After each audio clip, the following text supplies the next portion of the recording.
بسم اللہ الرحمن الرحیم۔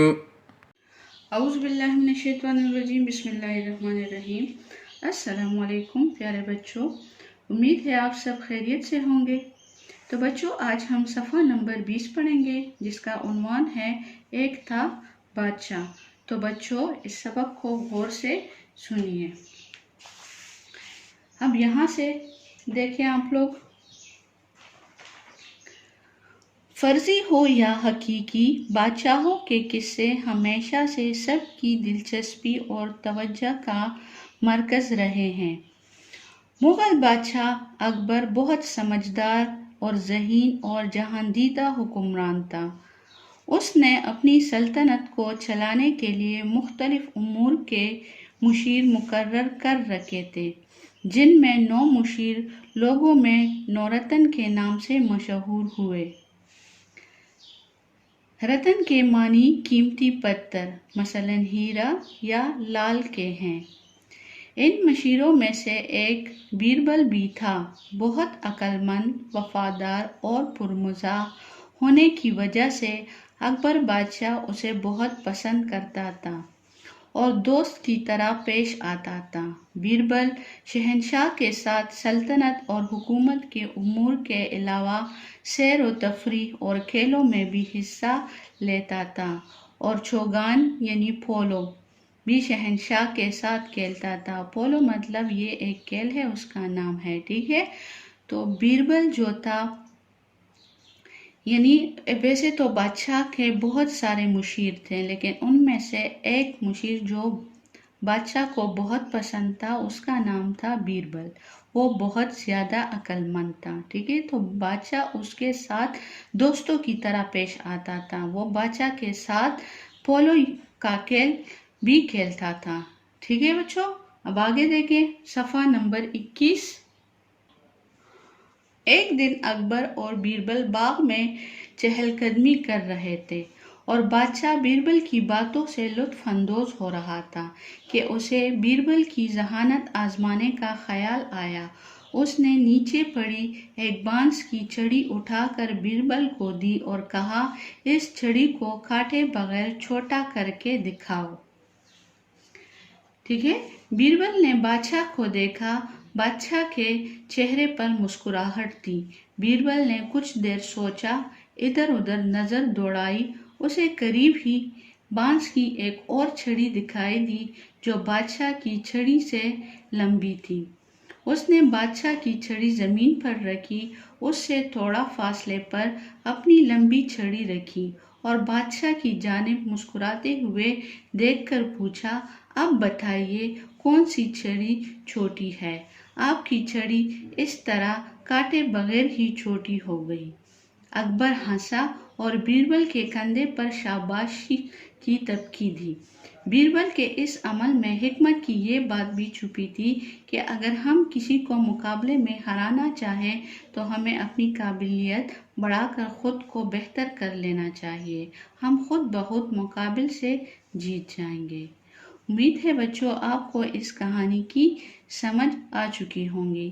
یعنی ہمیں بھی بیربل کی طرح حکمت سے کام لینا چاہیے، ٹھیک ہے، اور اپنی قابلیت ثابت کر لینا چاہیے۔ جس طرح بادشاہ نے اسے ایک چھڑی دے دی اور اس سے کہا کہ اس کو چھوٹا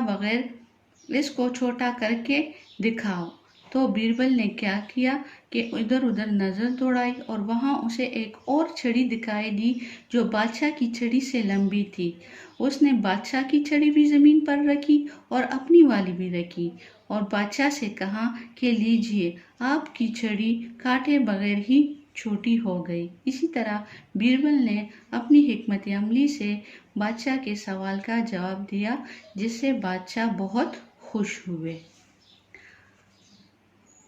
تو بچوں، اب صفحہ نمبر 22 کی طرف آتے ہیں۔ صفحہ نمبر 22 کے اوپر ہے حکایات سعدی رحمۃ اللہ علیہ، ٹھیک ہے، یعنی شیخ سعدی رحمۃ اللہ علیہ کے بارے میں ہے۔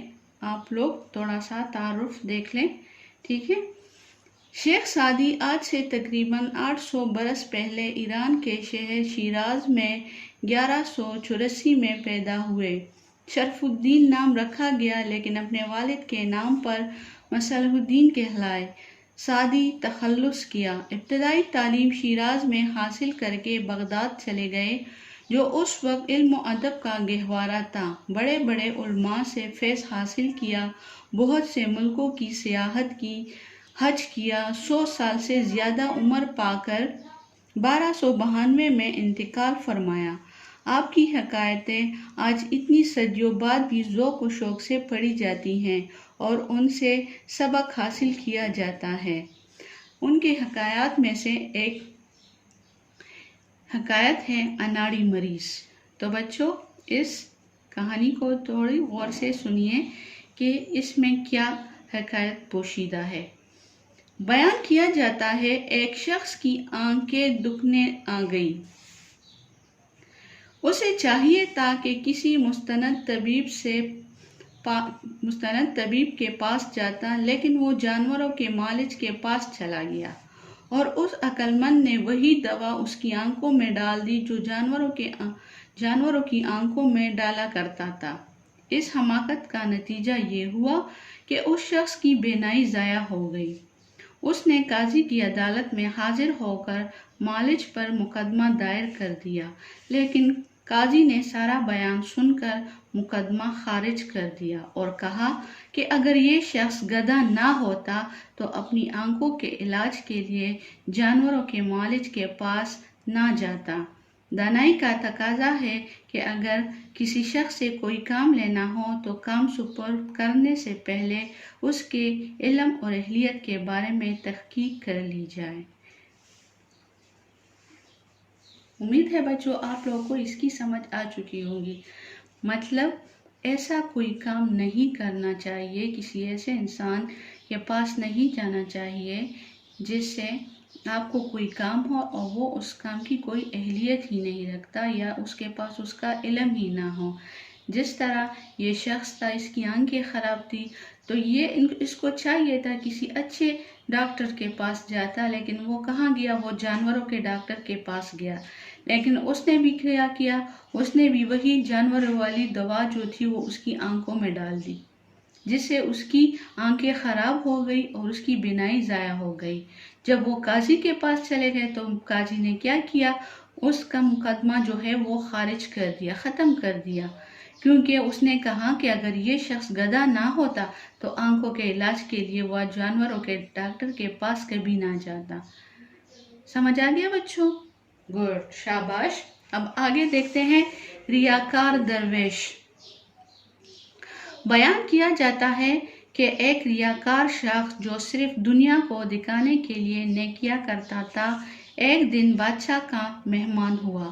اس نے بادشاہ پر اپنی بزرگی کا روب ڈالنے کے لیے کھانا تھوڑا سا کھایا، لیکن نماز میں کافی وقت لگایا۔ پھر بادشاہ سے رخصت ہو کر اپنے گھر آیا تو آتے ہی کھانا طلب کیا۔ اس کے بیٹے نے کہا، آپ نے بادشاہ کے ساتھ کھانا نہیں کھایا تھا؟ اس نے کہا، وہاں میں نے اس خیال سے کم کھایا تھا کہ بادشاہ کو میری پرہیزگاری کا اعتبار آ جائے اور اس کے دل میں میری عزت زیادہ ہو۔ بیٹے نے کہا، پھر تو آپ نماز بھی دوبارہ پڑھیں، کیونکہ وہ بھی آپ نے بادشاہ کو خوش کرنے کے لیے ہی پڑھی تھی۔ مطلب یہ ہے کہ کسی بھی کام کرنے کے لیے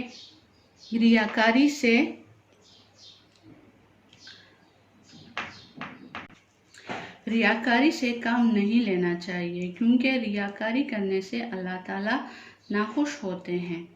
کیونکہ کوئی کام ریاکاری کرنے سے اس کا نہ تو ثواب ملتا ہے، ٹھیک ہے بچوں؟ تو کوئی بھی کام جو بھی کرے وہ اللہ کی رضا کے لیے کرے، نہ کہ دوسروں کو خوش کرنے کے لیے کرے، ٹھیک ہے؟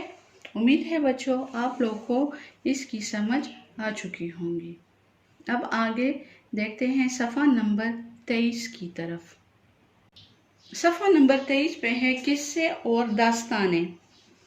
کہانیوں کی ایک قسم قصے اور داستانیں ہیں۔ قصے مختصر اور داستانیں طویل ہوتی ہیں۔ قصے اور داستانیں حقیقی اور فرضی دونوں طرح کی ہو سکتی ہیں۔ الف لیلا اور داستان امیر حمزہ داستانوں کی مثالیں ہیں۔ عرب میں داستان گوئی ایک بہت بڑا فن اور مشغلہ تھی۔ لوگ گزرے زمانے کے واقعات، مثلا جنگوں کا حال، بادشاہوں کی حکومتوں کا حال، برے یا اچھے لوگوں کے واقعات داستانوں کی صورت میں رات رات بھر سنتے اور سناتے تھے۔ قصے مختصر ہوتے ہیں، یہ بامعنی، پرمزاح، سبق آموز بھی ہوتے ہیں۔ ہندو پاک میں ملا دو پیازا اور شیخ چلی کے قصے بہت مشہور ہیں۔ ترکی کے مزاحیہ ادب میں ایک کردار ملا نصر الدین کا ہے جو عالمگیر شہرت حاصل کر چکا ہے۔ یونان، صلی عرب ممالک میں یہ قصے عوام کی زبان پر ہیں۔ روس نے تو ملا نصر الدین پر فلم بھی بنائی ہے۔ یہ ممالک ان قصوں کو اپنی لوک کہانیاں بھی کہتے ہیں۔ پہلے یہ تمام کردار خیالی سمجھے جاتے تھے، اب ان کے بارے میں تحقیق کی گئی ہے اور قبریں بھی ڈھونڈ نکالی گئی ہیں۔ بہرحال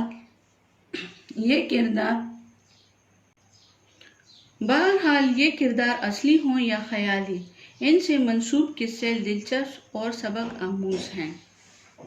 تو بچوں، آگے ہم ملا نصر الدین کے بارے میں، ان کی کچھ لطیفوں کے بارے میں ہی پڑھتے ہیں، ٹھیک ہے؟ لباس کا احترام۔ ملا نصر الدین خوش پوش آدمی تھے، عموماً دعوتوں میں بہترین لباس میں جایا کرتے تھے۔ ایک بار وہ سادہ اور پرانے لباس میں ہی دعوت میں چلے گئے۔ دعوت میں کسی نے بھی ان کی طرف توجہ نہ دی۔ انہیں یہ بات بہت ناگوار گزری، چنانچہ اسی وقت وہ وہاں سے اٹھے اور گھر پہنچ کر لباس فاخرہ، عمدہ لباس پہن کر دعوت میں پہنچ گئے۔ اس بار ان کا استقبال شاندار طریقے سے کیا گیا، بہت اچھی نشست پر بٹھایا گیا۔ جب ملا کے سامنے کھانا رکھا گیا تو انہوں نے خود کھانے کی بجائے اپنے لباس کو کھانے کا حکم دیا۔ حاضرین تعجب سے پوچھنے لگے کہ یہ کیا حرکت ہے؟ ملا نصر الدین نے جواب دیا، اس لباس کی وجہ سے ہی مجھے کھانا ملا ہے، اب اس لباس ہی کا حق ہے کہ وہ کھانا کھائے۔ سمجھ آ گیا بچوں؟ مطلب ایک دن ملا نصر الدین جو ہے وہ کسی دعوت میں چلے گئے۔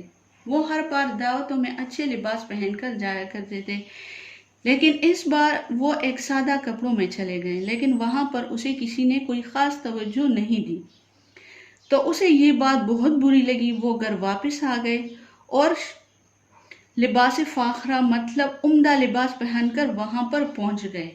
اب جب سب لوگوں نے اسے دیکھا کہ ایک آدمی آ رہا ہے اور بہت اچھے لباس پہن کے رکھا ہے، تو انہوں نے اس کو بہت زیادہ عزت دی، بٹھایا، اچھی نشست پہ اس کو بٹھایا اور کھانے کے لیے بھی دیا۔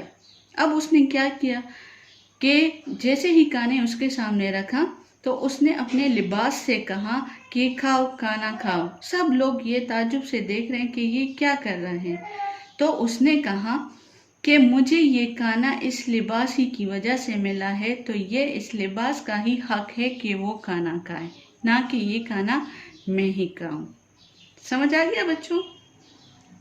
یعنی ہمیں چاہیے کہ ہم کسی کی ظاہری یعنی لباس پر اس کے ساتھ تعلقات نہ استوار کریں، بلکہ اس کی اخلاق کو دیکھ کے اس کے ساتھ تعلقات استوار کرنے چاہیے، ٹھیک ہے؟ اب آگے دیکھتے ہیں سفید داڑھی کی گواہی۔ ایک روز ایک ہمسایہ ملا نصر الدین سے گدھا مانگنے آیا۔ ملا کو اکثر تجربہ ہوا تھا کہ جب کبھی کوئی شخص کسی کام کے لیے گدھا مانگ کر لے جاتا تو اس پر بہت بوجھ لاد کر اکثر اسے بیمار کر دیتا۔ انہوں نے یہ سب باتیں سوچ کر جواب دیا کہ گدھا اس وقت گھر میں موجود نہیں، کوئی دوست مانگ کر لے گیا ہے، جب واپس کرے گا تو لے جانا۔ ابھی یہ گفتگو ہو ہی رہی تھی کہ گدھے نے صحن سے بلند آواز میں ڈینچیو کرنا شروع کر دیا۔ ملا کے ہمسائے نے حیران ہو کر کہا، ملا صاحب، اتنا بڑا جھوٹ! آپ فرماتے ہیں کہ گدھا گھر میں نہیں ہے، پھر یہ آواز کس کی ہے؟ ملا نے جواب دیا، عجب کم سمجھ اور بے مروت آدمی ہو، جب میں کہہ رہا ہوں کہ گدھا گھر پر موجود نہیں ہے تو تمہیں میری سفید داڑھی پر اعتبار نہیں آیا، لیکن گدھے کی آواز پر تم نے اعتبار کر لیا۔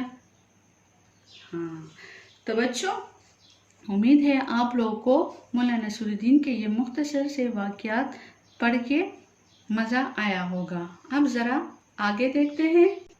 صفحہ نمبر 24، کلیجی پکانے کی ترکیب۔ مولانا نصر الدین نے ایک روز کلیجی خریدی۔ پاس ہی ایک دوست کھڑا تھا۔ اس نے پوچھا، ملا کبھی کلیجی پکائی بھی ہے؟ ملا نے انکار میں جواب دیا۔